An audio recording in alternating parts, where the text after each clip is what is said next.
राष्ट्रवादीची उद्या मुंबईत बैठक। उपमुख्यमंत्री पदासाठी सुनेत्रा पवारांची निवड निश्चित। उद्याच शपथविधी होणार।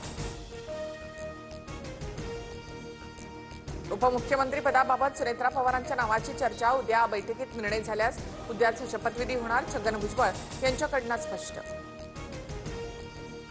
उपमुख्यमंत्रीपद राष्ट्रवादीच्या चाहत्याचं नाव सुचवा, निर्णय घेतो। बैठकीत मुख्यमंत्री फडणवीसांचा तटकरेंना शब्द। सूत्रांची माहिती।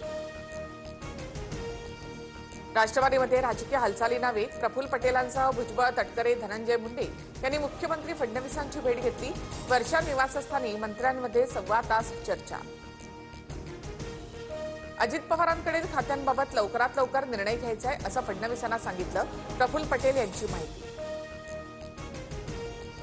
बारामतीमध्ये अजितदादांच्या अस्थींचं विसर्जन करा। नीरा नदीच्या संगमावर विधी। सुनेत्रा पवार कुटुंबियांसह सुप्रिया सुळे उपस्थित। दोन्ही राष्ट्रवादी विलीनीकरणाबाबत पवार कुटुंब एकत्र बसून निर्णय घेणार। आज किंवा उद्या निर्णय घेण्याची शक्यता। शरद पवार याबाबत अंतिम निर्णय घेणार। सूत्रांची माहिती। मुख्यमंत्री फडणवीस यंदा राज्याचा अर्थसंकल्प मांडण्याची शक्यता। अजित पवारांच्या निधनामुळे फडणवीस अर्थसंकल्प मांडणार असल्याची माहिती। 23 फेब्रुवारीपासून अर्थसंकल्पीय अधिवेशन।